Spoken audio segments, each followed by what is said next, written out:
I cut through the Briars' front yard, trying not to stamp on any of their flowers or plants because if I did, I'd hear about it later from my dad, or worse, from Candy. I could see the kids lined up on Vermont Avenue, huddling in their cliques, gabbing away as they waited for bus 309.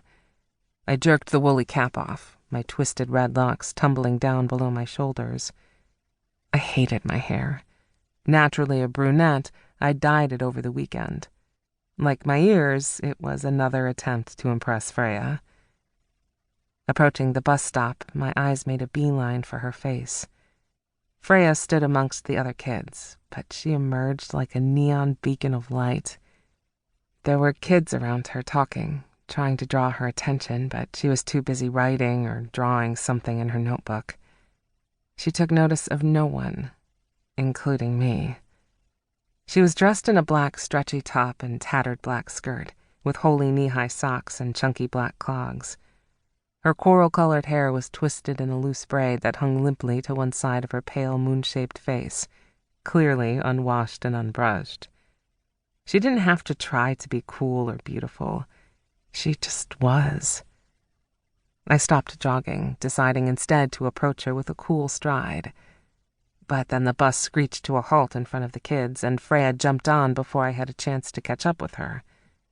That's okay, I thought. I'll just talk to her on the bus.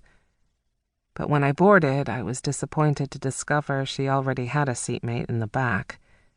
I tried to catch her eye, to at least give her a wave or smile, but she was still busy, scribbling away in that notebook of hers. Taking a seat up front, I smiled tightly at a kid with braces sitting next to me.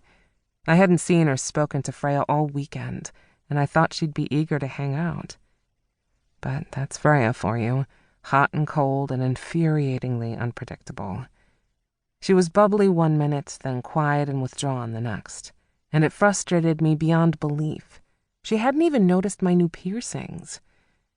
Although most days she seemed to genuinely like me, other days I wasn't so sure. We met at a party over the summer, and we'd been hanging out ever since. I was sitting on a lopsided couch, nervously clasping a plastic cup filled with soda.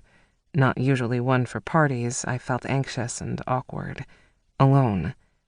I decided on a whim to just go for it, get out of the house and meet people. Maybe I'd meet a guy, or at least a friend to talk to. But showing up here with all those people just highlighted my weirdness, making me feel even worse about myself. But then Freya showed up.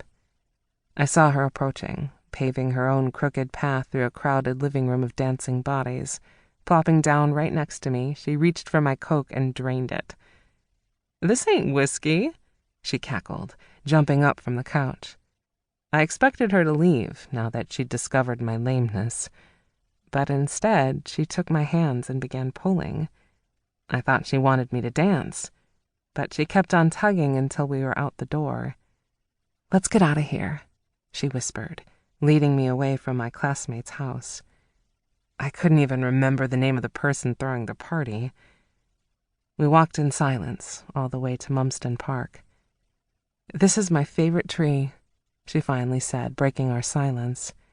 She was pointing at a massive ancient tree, with limbs so twisted they almost looked fake, like some crazy movie prop from Universal Studios. Freya slipped off her shoes and began climbing, as though she'd done it 100 times. Reluctantly, I followed, my feet slipping on the bark as I struggled to catch up with her. When I reached her, she was up so high that the hot July air felt cool and damp. She was sitting on a branch smoking, attempting to make smoke rings by puckering her lips and pushing them out like a fish. I thought about the Cheshire Cat in Alice in Wonderland, and then she said, "Ever gone down the rabbit hole?" Like she was psychic or something.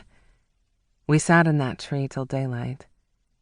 "You're my best friend," she mumbled as we parted ways for the night. Night that had turned into day. I had finally found a friend. Or so I thought. I frowned, pushing away thoughts of that night. If I was honest with myself, I had to admit that every day and night since then had been a disappointment. At school, she was quiet and standoffish.